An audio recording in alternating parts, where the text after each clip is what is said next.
Hello guys, welcome back to YouTube channel Guruji Uttarakhandi. आज की हमारी इस वीडियो में हम डिटरमाइनर्स के बारे में पढ़ने वाले हैं। तो डिटरमाइनर्स एक ऐसा टॉपिक है जो अगर आप किसी भी कॉम्पिटिटिव एग्ज़ाम की प्रिपरेशन कर रहे हो तो ये तो आने ही आने हैं।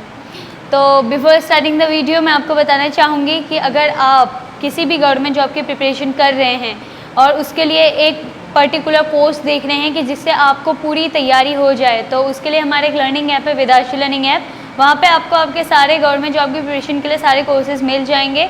इवन आप अगर सैनिक स्कूल की प्रिपरेशन कर रहे हैं तो उसके कोर्सेज भी उसमें अवेलेबल हैं। प्ले स्टोर में वेदाश्री लर्निंग ऐप अवेलेबल है, आप चाहो तो डायरेक्ट वहाँ से भी उसे डाउनलोड कर सकते हो, अदरवाइज लिंक मैंने डिस्क्रिप्शन में मेंशन किया है। सो गाइस, डिटरमाइनर्स होते क्या हैं? डिटरमाइनर्स की एक छोटी सी डेफिनेशन काफ़ी इजी वर्ड्स में मैंने आपके सामने यहाँ पे प्रेजेंट की है, जो कि ये होती है कि a word which place before noun, मतलब ऐसे वर्ड्स जिनको हम नाउन से पहले प्लेस कर सकते हैं। It provide us information such as quantity और ओनरशिप एंड स्पेसिफिसिटी। मीन्स ऐसे वर्ड्स जो हमें प्रोवाइड करते हैं ऐसे इंफॉर्मेशन, जैसे कि किसी चीज़ की क्वांटिटी बताना कि वो चीज़ कितनी है, और किसी चीज़ की ओनरशिप बताना कि वो किसका है, एंड तीसरी चीज़ किसी चीज़ की स्पेशलिटी बताना, मतलब किसी चीज़ की विशेषता बताना। ठीक है, इन सारी चीज़ों को क्या करता है डिटरमाइनर, हमें इन चीज़ों की इंफॉर्मेशन प्रोवाइड करता है, और ये वो वर्ड्स होते हैं जो नाउन से पहले प्लेस किए जाते हैं। तो इसी तरीके से अब डिटरमाइनर्स के क्या होते हैं, फोर काइंड्स होते हैं। ठीक है, मतलब 4 प्रकार के हमारे पास जो होते हैं डिटरमाइनर्स हैं। फर्स्ट है आर्टिकल, दूसरा है demonstratives, then third is possessives, and the fourth is quantifier, and the fifth is numericals, like numerals. ठीक है, या नंबर्स भी बोल सकते हैं आप इनको। तो ये क्या होता है, जो लास्ट का फिफ्थ काइंड है वो क्या होता है, ये नंबर में आ जाता है। तो कितनी जगह पे तो इसका इसको एक तरीके के प्रकार के रूप में लिखा जाता है, कहीं पे नहीं लिखा जाता है। But for your kind information मैं आपको यहाँ पे इसके बारे में भी बताऊँगी। तो चलो स्टार्ट करते हैं फर्स्ट टाइप के साथ, आर्टिकल्स। तो जो फर्स्ट पार्ट है आर्टिकल, उसमें देखो कौन कौन से आर्टिकल्स होते हैं। आपको पता है अगर आर्टिकल्स कौन कौन से होते हैं, सो दैट्स रियली गुड। अगर आपको नहीं पता है तो आप मेरी पुरानी वीडियो देख सकते हैं, जिसमें मैंने आर्टिकल पे ही पूरी वीडियो बनाई हुई है और काफ़ी अच्छे से वहाँ पे आपको सारा कुछ मिल जाएगा। तो देखो आर्टिकल्स होते हैं ए, एन, अ एंड द। तो ये 3 जो होते हैं आर्टिकल्स होते हैं। अब हमको इनके यूजेस पता होने चाहिए कि किस किस पे ये यूज़ किए जाते हैं, सबका अलग अलग काम होता है। एंड फर्स्ट मैं बताऊंगी आपको एन के बारे में, क्योंकि अगर मैं ए के बारे में आपको पहले बताऊंगी तो it will be complicated for you. So first of all मैं आपको एन के बारे में बताऊंगी। एन किसके आगे यूज़ होता है? एन यूज़ होता है वॉवल्स के आगे। वॉवल्स क्या होते हैं? अब वॉवल्स होते हैं देखो ए, ई, आई, ओ, यू। ये जो 5 अल्फ़ाबेट्स हैं ये होते हैं वॉवल्स, इनको वॉवल्स कहते हैं। एंड जो इनको छोड़ के बाकी के अल्फ़ाबेट्स होते हैं उनको कॉन्सोनेंट कहते हैं। तो कॉन्सोनेंट के आगे क्या आता है? ए आता है, जैसे कि बी, सी, डी, एफ, इसी तरीके से जेड तक। इन वर्ड्स को छोड़ के बाकी जितने भी अल्फ़ाबेट्स हैं वो सारे कॉन्सोनेंट के अंदर आते हैं। तो आर्टिकल्स ये होते हैं। अब देखो इनका यूज़ किस तरीके से होगा डिटरमाइनर्स में। देखो फर्स्ट हमको पता चल गया। अब देखो द है, द का यूज़ मैं आपको बता देती हूँ। द होता है किसी स्पेसिफिक थिंग के लिए द यूज़ किया जाता है, जो काफ़ी स्पेशल है या काफ़ी पॉपुलर है। ऐसी चीज़ों के लिए द यूज़ किया जाता है, जैसे कि द रामायण, द सन, या इसी तरीके से किसी कंट्री का नेम। ठीक है, तो ये सारी चीज़ें क्या आ जाती है, जो चीज़ें पॉपुलर है उसके आगे हमेशा द आता है, ए आता है हमेशा कॉन्सोनेंट्स के आगे। ए, ई, आई, ओ, यू को छोड़ के जितने अल्फ़ाबेट्स होते हैं वो सारे कॉन्सोनेंट कहलाते हैं। एंड एन आता है हमेशा वॉवल्स के लिए। ठीक है, अब डिटरमाइनर्स में आर्टिकल्स का क्या वर्क है। हमको ये चीज़ तो पता है कि डिटरमाइनर जो है वो हमेशा नाउन के पहले आता है। डिटरमाइनर्स ऐसे वर्ड्स होते हैं जो हमेशा नाउन के पहले आते हैं। नाउन क्या होता है? कोई भी एनिमल, पर्सन, प्लेस और थिंग। ओके, अब देखो इसका यूज़ देखेंगे हम, सिर्फ एक छोटे से एग्जाम्पल्स हैं। एन का तो हमें पता है कि वॉवल से होता है, बट अब मैं यहाँ पे आपको एक एग्जांपल दूंगी कि हम डिटरमाइनर में कैसे यूज़ कर सकते हैं। ठीक है, दिस इज़ द लेक। अब यहाँ पे, अब यहीं पे मैं एक और लिख रही हूँ, दिस इज़ अ लेक। अब सेंटेंस दोनों एक जैसे ही हैं बट डिफरेंस है द और ए का।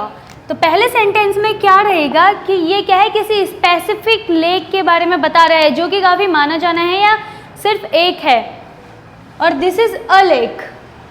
और ये जो दूसरा सेंटेंस है इसमें किसी ऐसे लेक के बारे में बताया जा रहा है जिसके जैसे बहुत सारे लेक हैं वहाँ पे, ठीक है, नॉट सो पॉपुलर। तो और ना ही काफ़ी स्पेसिफिक है, ऐसा भी नहीं है। तो अ किसके सामने आएगा, ऐसी चीज़ों के सामने जो स्पेसिफिक नहीं है। बाकी द आता है ऐसी चीज़ों के लिए जो काफ़ी पॉपुलर है या स्पेसिफिक है, ठीक है। तो ये दोनों इन चीज़ों में डिफरेंस हमें ये बताता है। और लेक क्या है, एक नाउन है, तो इसलिए ये जो आर्टिकल्स वाले डिटरमाइनर्स हैं ये किसके आगे आए हैं, हमेशा नाउन के आगे, ठीक है। तो लेक क्या है, यहाँ पे नाउन है, एंड द और ए जो आर्टिकल्स है वो यहाँ पे किसका काम कर रहे हैं, डिटरमाइनर का काम कर रहे हैं। तो सेम ऐसे ही दूसरा जो है पार्ट ऑफ डिटरमाइनर वो हम देखेंगे। ओके, तो दूसरा टाइप क्या होता है, डिमॉन्स्ट्रेटिव, ठीक है। अभी दूसरे टाइप में क्या होता है, आपको ये काफ़ी सिमिलर लग रहे होंगे, किससे, एडजेक्टिव से मिल रहे होंगे। तो मैं एक चीज़ आपको बता दूं कि जो डिटरमाइनर्स होते हैं उनको एडजेक्टिव भी कहते हैं, बिकॉज क्या है, एडजेक्टिव भी हमेशा नाउन के पहले आते हैं और डिटरमाइनर भी हमेशा नाउन के पहले आते हैं, तो इसलिए इनको सेम भी कहा जाता है। तो अब देखो डिमॉन्स्ट्रेटिव क्या होते हैं। डिमॉन्स्ट्रेटिव ऐसे वर्ड्स होते हैं जो किसी चीज़ को मतलब प्रदर्शन करना किसी चीज़ का, लाइक बोलते हैं ना शो ऑफ या पॉइंट आउट करना या फिगर आउट करना किसी चीज़ को, तो वो डिमॉन्स्ट्रेटिव के अंदर आते हैं। और इसके अंदर वो वर्ड्स आते हैं जो मैं अभी आपको यहाँ पे बताऊँगी। ओके, फर्स्ट इज दिस, दूसरा है दैट, तीसरा है these, and the fourth one is those. ये चार ऐसे वर्ड्स हैं जो डिमॉन्स्ट्रेटिव के अंदर आते हैं। जैसे कि आर्टिकल में हमने देखा ए एंड द में आते हैं, वैसे डिमॉन्स्ट्रेटिव के अंदर ये 4 वर्ड्स आते हैं। अब इसमें से दिस और दीज जो है वो नज़दीक की चीज़ों के लिए यूज़ आता है, ठीक है, जो नज़दीक होती हैं, near. And that and those कौन से वर्ड्स के लिए आता है, जो कि बहुत दूर हैं, फॉर, फार, ठीक है। तो ये अब हमको इन 4 वर्ड्स में हमको फ़र्क पता चल गया है कि दिस एंड दीज कौन से वर्ड्स के लिए यूज़ किया जाता है, एंड दैट एंड दोज कौन से वर्ड्स के लिए यूज़ किया जाता है। जो चीज़ें नज़दीक हैं, जैसे कि ये मेरे नज़दीक है काफ़ी, अभी जो ये मार्कर मेरे हाथ में है ये मुझसे काफ़ी नज़दीक है, तो इसके लिए दिस या दीज आएगा, ठीक है। बहुत सारी चीज़ों के लिए दिस या सिंगुलर के लिए दिस। एंड जैसे कि मैं पॉइंट आउट कर रही हूँ किसी और चीज़ के लिए, किसी जो मुझसे थोड़ा सा दूर है यहाँ से, तो उस चीज़ को वो क्या आ जाएगा वहाँ पे दैट आएगा। अब इसका एग्जाम्पल भी हम यहाँ पे देखेंगे। तो इसका पहला एग्जाम्पल है this shark is pregnant. Okay, तो इसमें क्या रहेगा, हमेशा हमको हमेशा अपनी एक चीज़ दिमाग में रखनी है कि डिटरमाइनर वही होंगे जो किसी नाउन के आगे पे लिखे होंगे। तो यहाँ पे दिस जो डिटरमाइनर है इसके पीछे से शार्क लिखा है, तो शार्क क्या है, एक नाउन है, ठीक है। तो अब यहाँ पे दिस शार्क इज प्रेग्नेंट, और तो वो किस जो स्पीकर है वो किसकी तरफ को इशारा कर रहा होगा, शार्क काफ़ी नज़दीक होगी उसके, और वो इतने सारे उसके सामने पे शार्क होंगे तो उसमें से वो सिर्फ एक शार्क की तरफ को पॉइंट आउट कर रहा है। तो दिस शार्क इज प्रेग्नेंट, तो इसमें क्या आ जाएगा, ये नज़दीक है स्पीकर के, तो इसलिए ये क्या आ रहा है, यहाँ पे दिस आ रहा है। तो वैसे मैं कह सकती हूँ दैट, फिर ऐसे दैट आता है दूर की चीज़ों के लिए। तो दीज एग्जाम्पल का हम देखेंगे कि जैसे कि मेरे हाथ में बहुत सारे मार्कर्स इस हाथ में है और ये सिर्फ एक है, ठीक है। तो मैं ये कह सकती हूँ कि these markers are not working properly, ठीक है। तो दीज मार्कर्स, तो मार्कर्स क्या है यहाँ पे, नाउन है, तो दीज क्या आ गया, उसके सामने आ गया। ऐसी दूर की चीज़ों के लिए दैट, एंड बहुत सारी दूर की चीज़ों के लिए दोज आएगा, ठीक है। अब उसके बाद हम देखेंगे third type of determiner. Okay, तो थर्ड टाइप है इसका पोजेसिव्स, ठीक है।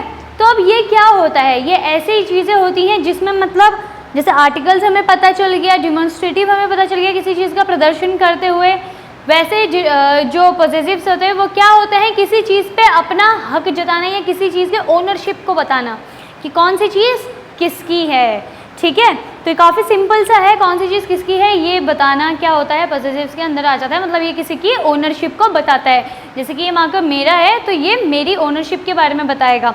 ठीक है। अब देखो इसमें कुछ वर्ड्स हैं जो कि इसके अंदर आते हैं, like my, his, her, its, our, their. ठीक है, ये सारे वर्ड्स किसके अंदर आते हैं? पॉसेसिव्स डिटरमाइनर के अंदर आते हैं। और ये वर्ड्स कौन से वर्ड्स हैं मैं ये भी आपको बता दूं, जो पर्सनल प्रोनाउन था, आपने अगर प्रोनाउन की मेरी वीडियो देखी है या नहीं देखी है तो आप वो भी जाके देख सकते हो। प्रोनाउन का भी मैंने बहुत अच्छे से आपको एक्सप्लेन किया हुआ है। तो जो पर्सनल प्रोनाउंस के अंदर आते हैं वो क्या होते हैं, जैसे कि आई है, आई का यहाँ पे आएगा, सॉरी माई है, माई का यहाँ पे आई आएगा, हिज का यहाँ पे ही आएगा, हर का शी, इट्स का इट, अवर का वी, देयर का दे। इनसे पर्सनल प्रोनाउन से ही ये पॉसेसिव्स डिटरमाइनर्स आए हैं। ठीक है, तो हमें इन पे अभी ध्यान नहीं देना है आई, ही, शी, इट पे, बट इनसे ये आए हैं तो ये हमें हमेशा याद रखना है। तो अब देखो क्या होगा, ये उन चीज़ों के बारे में बताता है जिससे किसी चीज़ की ओनरशिप का पता चलता है। और ये वर्ड्स वही हैं जिससे हमको वर्ड्स देके समझ में आ गया होगा कि his, her, my, our, there, ये सारी चीज़ किसी की ओनरशिप को बताते हैं। ठीक है, तो ओनरशिप से भी हम समझ गए हैं। वैसे ही 4 टाइप जो होता है वो होता है क्वांटिफायर। अब देखो जैसे कि हमने पुराने 3 पार्ट्स के बारे में देख लिया है, वैसे ही 4th पार्ट होता है क्वांटिफायर। अब देखो क्वांटिफायर होता क्या है, इसके पहले वर्ड्स में ही हमें पता चल रहा है क्वांटी। ठीक है, तो ये किसके बारे में बताता है? क्वांटिटी के बारे में बताता है, किसी चीज़ के क्वांटिटी के बारे में बताता है। जैसे कि पहला वाला जो हमने पार्ट पढ़ा था वो क्या था, किसी के बारे में बताता है। ठीक है, तो वो किसका हो गया, और ये बता रहा है कितना हो गया, कि किसी चीज़ की क्वांटिटी का जब हम पता करते हैं तो हमेशा पूछते हैं ना कितना, तो ठीक है, तो ये हो गया कितना, कि कौन सी चीज़ कितनी होती है। ठीक है, तो इसमें भी कुछ वर्ड्स आएंगे जैसे कि some, few, many, all, much, any. इस तरीके की चीज़ क्या आती है, क्वांटिफायर में आती हैं, जिससे पता चलता है कि सम मतलब थोड़ा, फ्यू मतलब कभी थोड़ा, मैनी का मतलब बहुत, ऑल का मतलब पूरा, मच का मतलब ज़्यादा, एंड एनी मतलब कोई। ठीक है, तो इससे क्या पता चलता है, किसी चीज़ की क्वांटिटी के बारे में पता चलता है इन सारे वर्ड से। तो ये वर्ड्स क्या होते हैं, क्वांटिफायर के अंदर आते हैं। अब इसका हम एक छोटा सा एग्जाम्पल देखेंगे। तो I bought some batteries, I bought some batteries का मतलब यहाँ पे देखो कि मैंने कुछ बैटरीज खरीदी, तो अब यहाँ पे क्या है, सम आ गया। ठीक है, और बैटरीज क्या है, एक नाउन है। तो इसी तरीके से बाकी जो इसके एग्जाम्पल है उनका भी ऐसे ही यूज़ होगा। अब मैंने आपको बताया था लास्ट का 5th पार्ट, जो कि कई जगह पे उसके बारे में नहीं बताया हुआ है, या कितनी जगह पे उसको भी डिस्क्राइब किया गया, तो वो क्या होता है, नंबर्स। अब नंबर्स में क्या होता है, देखो नंबर्स में जैसे कि 1st, 2nd, 3rd मैं आपको बता देती हूँ नंबर्स में किस तरीके से आएगा। अब देखो जो इसका 5th पार्ट है वो है नंबर्स। अब नंबर्स के अंदर भी क्या आते हैं, जैसे कि अब इसके भी 2 पार्ट्स आते हैं नंबर्स के भी। ठीक है, जैसे कि कार्डिनल एंड ऑर्डिनल। अब देखो कार्डिनल में कैसे वर्ड्स आते हैं, जैसे कि 1, 2, 3, 4, 5, 6 ऐसे ही। ठीक है, एटसेट्रा। और वैसे ही ऑर्डिनल में आते हैं जैसे कि 1st, 2nd, लास्ट, इस तरीके से। ठीक है, तो ये सारी चीज़ें किस में आते हैं, ऑर्डिनल नंबर्स में ये आएंगे, कार्डिनल नंबर्स में इस तरीके के नंबर्स आएंगे, जहाँ पे इन तरीके के नंबर्स के बारे में डिस्क्राइब किया गया होगा। तो आज की वीडियो देखो डिटरमाइनर्स पे हमने पूरा डिस्कस कर लिया है। नेक्स्ट वीडियो में हम डिटरमाइनर्स के क्वेश्चंस लेके आएंगे जिनको हम साथ में सॉल्व करेंगे। तो आज की वीडियो में इतना ही। आई होप आपके लिए मेरी वीडियो हेल्पफुल रहे, बट हमेशा ध्यान रखिएगा कि डिटरमाइनर्स होते क्या हैं, डोंट बी कंफ्यूज्ड। ओके, सो मिलते हैं हमारी नेक्स्ट वीडियो में। Thanks for watching. For more online courses, download Vedasri Learning app.